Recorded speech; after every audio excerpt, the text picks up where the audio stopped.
Assalamualaikum warahmatullahi wabarakatuh. Nahmaduhu wa nusalli wa nusallimu ala rasulil karim wa ala alihi washabihi ajmain. Amma ba'd, ini saya buka kitab At-Tibyan fi Adabi Hamalatil Quran. Ini PDF-nya ya, karangannya Imam Nawawi. Di dalam kitab ini kita akan membahas hukum bagaimana sholatnya seseorang yang tidak mampu atau tidak bisa membaca surah Al-Fatihah. Sedangkan surah Al-Fatihah adalah termasuk salah satu di antara rukun-rukunnya sholat, yang apabila ditinggalkan atau tidak dibaca, maka menyebabkan sholatnya seseorang tersebut akan batal, yakni tidak sah sholatnya. Ini saya cepatkan aja ya, saya lewatkan biar cepat kita. Halaman 129. Teman-teman bisa buka dalam kitabnya Babus Sadis fi Adabis Quran, bab yang ke-6 tentang adab Al-Quran. Buka penjelasan tentang ahkamu nafsiyah ya. Ini seperti biasa, fokus kepada bundaran kecil ya. Bismillahirrahmanirrahim. Wal ajizu, adapun orang yang tidak mampu, anil fatihati, dari membaca surah Al-Fatihah, fi hadza kullihi, dalam permasalahan ini semua, yati, maka hendaknya dia mendatangkan bibadliha, dengan pengganti surah Al-Fatihah, fayaqra'u, lalu dia membaca biqadriha, dengan seukuran surah Al-Fatihah, min ghairiha, dari selain Al-Fatihah, minal Quran, dari Al-Quran. Nah, dalam permasalahan ini tidak hanya dia ini nggak hafal Al-Quran, nggak hafal Al-Fatihah, tetapi dia juga tidak bisa membaca surah Al-Fatihah sama sekali, walaupun dengan membuka mushaf. Karena orang yang tidak hafal surah Al-Fatihah ketika sholat, dia boleh membaca surah Al-Fatihah dengan membuka mushaf atau membuka Al-Quran. Ya, tentunya dengan tidak melebihi 3 gerakan secara berturut-turut. Karena kalau membuka Al-Quran dengan melebihi 3 gerakan berturut-turut, nanti sholatnya batal disebabkan gerakannya. Tapi di sini untuk orang ini membuka mushaf pun dia tidak bisa membaca surah Al-Fatihah, tidak mampu dia baca. Bagaimana sholatnya? Sholatnya tetap sah dengan syarat. Pertama, dia menggantikan surah Al-Fatihah tersebut dengan membaca surah lain. Mungkin surah Al-Fatihah, mungkin dalam Al-Quran ada surah yang dia bisa baca selain Al-Fatihah. Karena tidak bisa membaca surah Al-Fatihah, dia boleh membaca surah yang dia mampu baca. Mungkin dia mampu membaca surah Al-Ikhlas, Qul huwallahu ahad. Dia cukup membaca surah Al-Ikhlas. Tapi surat yang dia jadikan pengganti surah Al-Fatihah tersebut, jumlah hurufnya harus melebihi jumlah huruf yang ada di dalam surah Al-Fatihah. Kalau dia ganti dengan surah Al-Ikhlas, Qul huwallahu ahad, itu jumlah hurufnya kurang. Karena lebih banyak jumlah huruf yang ada di dalam surah Al-Fatihah. Maka hendaknya dia menambah dengan surah yang lain yang dia bisa baca.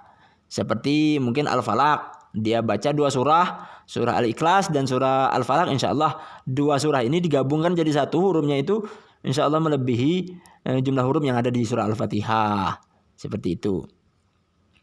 Kemudian masalah kedua, fa'ilam yuhsin, maka apabila dia tidak bagus, tidak mampu juga, atau maka hendaknya dia mendatangkan biqadriha, dengan seukuran surah Al-Fatihah, minal azkari, daripada zikir-zikir, katasbihi, seperti tasbih wa tahlili, dan tahlil wa nahwihima, dan semacam keduanya.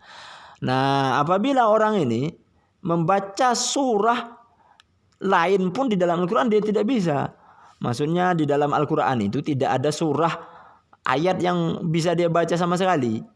Nah, maka keringanan bagi dia tetap sah sholatnya dengan syarat dia menggantikan surah Al-Fatihah tersebut dengan membaca zikir yang dia bisa. Mungkin dia bisanya membaca tasbih, subhanallah, subhanallah, subhanallah. Dia baca tasbih tersebut sebanyak seukuran banyaknya jumlah huruf yang ada di dalam surah Al-Fatihah. Bebas zikir apa saja yang dia mampu baca. Fa'il lam yuhsin. Nah, kita lanjutkan ibaratnya ya. Fa'il lam yuhsin syai'a. Maka jika dia tidak bisa sama sekali, tidak mampu sedikit pun, ya, waqafa, maka hendaknya dia ini menang itu berdiam diri bi qadri zamanin bi qadril qiraati, dengan seukuran membaca surah Al-Fatihah. Membaca surat di Al-Qur'an tidak bisa juga, baca zikir tidak ada juga zikir yang dia bisa baca. Maka hendaknya untuk orang seperti ini sholatnya tetap sah dengan syarat dia berdiam seukuran lamanya orang membaca surah Al-Fatihah. Sholatnya tetap sah.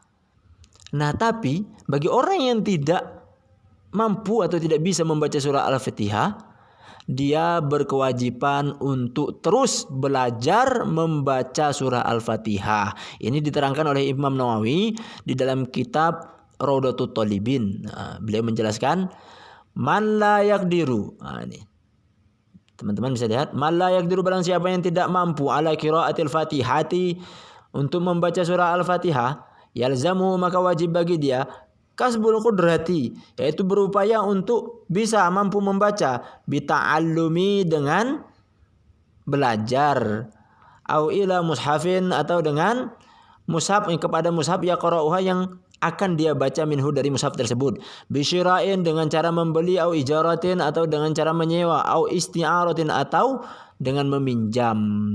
Nah, bagi orang yang tidak mampu sama sekali membaca surah Al-Fatihah, dia berkewajiban untuk terus berusaha untuk bisa membaca surah Al-Fatihah dengan cara membeli, dengan cara belajar, atau membaca mushaf dengan membelinya, menyewa, atau meminjam.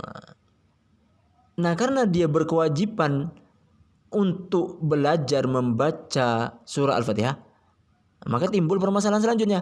Lantas bagaimana dengan orang yang kondisinya bahkan untuk belajar membaca surah Al-Fatihah pun tidak mampu lagi? Mungkin karena sudah terlalu tua ya, atau mungkin di situ di daerahnya tidak ada seseorang pun yang mampu untuk mengajarkan dia membaca surah Al-Fatihah. Bagaimana salatnya? Apakah tetap sah atau batal? Maka Imam Nawawi menjelaskan, ini teman-teman bisa buka dalam kitab Nihayatuz Zain ya. Kitab Nihayatuz Zain, sarahnya kitab Qurratul Ain.